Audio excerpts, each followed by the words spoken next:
Hi friends, today welcome to our day 6 current affairs. Our first news is that about Indian Railway Management Service. Uh, Union Cabinet has approved the organizational restructuring of the railways through the unification of the existing 8 Group A service into one central service. Actually, this was running news about last year itself. It was in news that it is about to do that was approved by Union Cabinet, and they are making into one central service, that is Indian Railway Management Service. Okay, the move was required as there was a huge departmentalism that delayed many projects. This departmentalism in any industry, it will affect the whole industry adversely. Actually, in Indian Railways, there is a situation that if there is a operating cost of 100%, 100%, and there is only means profit is only 2%, means if you are investing 100% and getting profit only 2%, it is not at all useful. So this is completely due to departmentalism. So this want to be removed by the Indian government. So what is present system? That is, the Indian Railways is governed by a pool of officers, among whom engineers are recruited through an Indian Engineering Service Examination and civil servants through Civil Service Examination. The engineers are in 5 technical service cadres: Indian Railway Service of Engineers, Indian Railway Service of Mechanical Engineers, Indian Railway Service of Electrical Engineers, Indian Railway Service of Signal Engineers, and the Indian Railway Stores Service. The civil services are in the Indian Railway Traffic Service, Indian Railway Account Service, and Indian Railway Personal Service.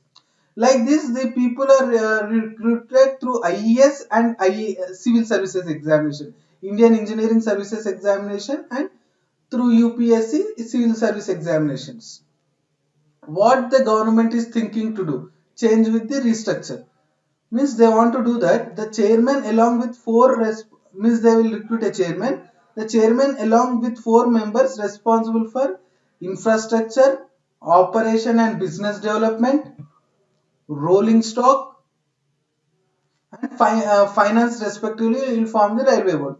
Here what they want to do means the work should be done by cooperative nature, means there will not be separate section, so that there will be no cooperation between the departments. If the one person is allotted several different works, there will be a cooperation and it will leads to the growth of Indian Railways. Next, the chairman shall be cadre controlling officer responsible for human resources with assistance from a DGHR. 3 apex level posts shall be surrendered from railway board, and all its remaining posts shall be open to all officers regardless of the service to which they belong. The board will also have some independent non-executive members who will be highly distinguished professionals with deep knowledge and 30 years of experience, including at the top levels in industry, finance, economics, and management fields. This will help, means the professionals in that field will help in getting so many ideas to the Indian railway system. So it will be effectively leads to the growth of the Indian railways. The next news is Chelakere to be the ISRO's astronaut training hub. Chelakere is a place in Karnataka. According to an update from ISRO, Indian Space Research Organization, a world-class facility for the training of the astronauts will come up in Chelakere in Chitradurga district of Karnataka. Chelakere, about 200 kilometers from Bangalore, is also where premier scientific establishments have set up adjoining and interactive campuses. This is called as a science city. It houses facilities of the ISRO, DRDO, Advanced Aeronautical Test Range, the BHAR, and the Indian Institute of Science. Here you can see the one view of the Chelakere Training Hub. Next, Global Drosophila Conference. Global Drosophila Conference. The Indian Institute of Science Education and Research, IICR, is organizing the 5th edition of the Asia Pacific Drosophila Research Conference. It is being organized in the country for the first time. This Indian Institute of Science, Education and Research is organizing a Drosophila conference, but it is organized first time in India. Yeah, here you can see the Drosophila, which is mostly used in laboratory experiments. About the conference, this biennial conference aims to promote the what is biennial means 2 years once it will happen, aims to promote the interaction of Drosophila research in the Asia Pacific region with their peers in the rest of the world. It will bring together scientists from all over the world who use the fruit fly Drosophila as a model organism to address basic and applied questions. This will use in all their experiments. So the Drosophila is important. Drosophila is one of the most widely used and preferred model organism in biological research. They are ideal for the study of genetics and development. The relationship between the fruit fly and the human genes is so close that often the sequences of newly discovered human genes, including disease genes, can be matched with equivalent genes in the fly. Okay, you can the relationship between the fruit fly and human genes is so close, so it will be helpful in the laboratory experiments. Next news. Need Transparent Udhan, Air Passengers Association. The Air Passengers Association of India, APAA, wants the regional connectivity scheme. That is Udhay Desh Ka Aam Nagarik, that is Udhan, to be fine-tuned and recalibrated with details of money spent by the government in airline subsidies and the number of routes suspended. The air passengers body said the details must be made public for the sake of transparency.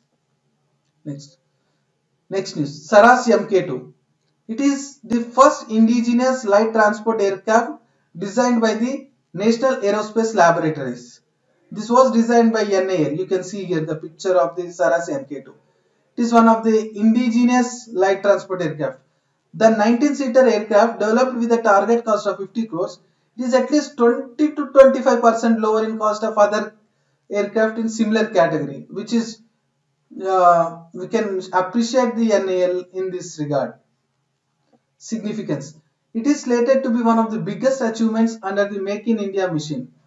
Under Make in India mission, one of the uh, important mission.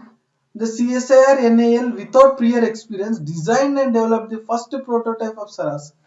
Consequently, the first successful maiden flight took off in 2004, thus enabling India to join the elite club of nations to manufacturing the light passenger transport aircraft. Next is AK-203 assault rifles. The army is likely to sign a memorandum of understanding for the procurement of over 1.5 lakh AK-203 assault rifles, which are to be manufactured locally by India-Russia joint venture, which is located in Amethi, Uttar Pradesh. The rifles will be manufactured by the Indo-Russian Rifles Private Limited (IRRPL) at Korwa in Amethi district of Uttar Pradesh. The facility is being set up by Ordnance Factories Board from the Indian side and from Russian side Rosoboron Exports and Kalashnikov from Russian sides. The 5% of its stakes will belong to the Indian Ordnance Factory Board and the remainder to Russian entities. Rosoboron Exports 7.5% and Kalashnikov 42%. The JV was formed following an intergovernmental agreement between India and Russia in 2019 itself. Next, Aurangzeb to be renamed Sambhaji Nagar. In 1653, Aurangzeb renames the city to Aurangabad by means what he did means Sambhaji Maharaj, son of Maratha king Chhatrapati Shivaji, was tortured and killed by Aurangzeb. This Sambhaji Maharaj, who is the son of Chhatrapati Shivaji, was tortured and killed by Aurangzeb, and he renamed Sambhaji Nagar as Aurangzeb. So it is in thinking that to rename as Sambhaji Nagar to Aurangabad. Next, bird flu outbreak in India. Thousands of birds are dead at Pong Dam Sanctuary of Himachal. Reports say that a strain H5N8 of avian influenza bird flu has been detected in the samples of dead birds from Rajasthan, Himachal Pradesh, Madhya Pradesh and Kerala. Okay. Next. Talk on 2021. It is a program of Ministry of Education, Ministry of Women and Child Development, Ministry of Textile, Ministry of Commerce and Industry, Ministry of MSME, Ministry of I&B and AICT have jointly launched this portal. Aim to develop toys and games based on Indian culture, ethos, local folklore and heroes. It is based on 9 themes. Rajya Sabha just sat for 33 days in 2020. It is the lowest ever tally. Means due to lockdown in 2020, only Rajya Sabha sat for 33 days. It was never happened. Next, tide rainfall flood quotient. It is a new measure devised by IIT Bombay. It is to understand if a coastal city is more prone to floods caused by tidal events or extreme rainfall. Next, Supreme Court clears centre's plan to build a 3 times bigger parliament. It was issued from last year of a Central Vista plan, and it was Supreme Court cleared that. New parliament building reflects Indian aspirations. Modi said that new parliament building reflects India's aspirations. England under lockdown. England is under lockdown because of new corona strain which was came to known in UK. So England is under lockdown. So thank you very much, friends. Please share, subscribe, and like. And if you have any comments, please mention under the video so that I can improve my videos. Thank you very much. We'll meet in tomorrow lecture. Thank you.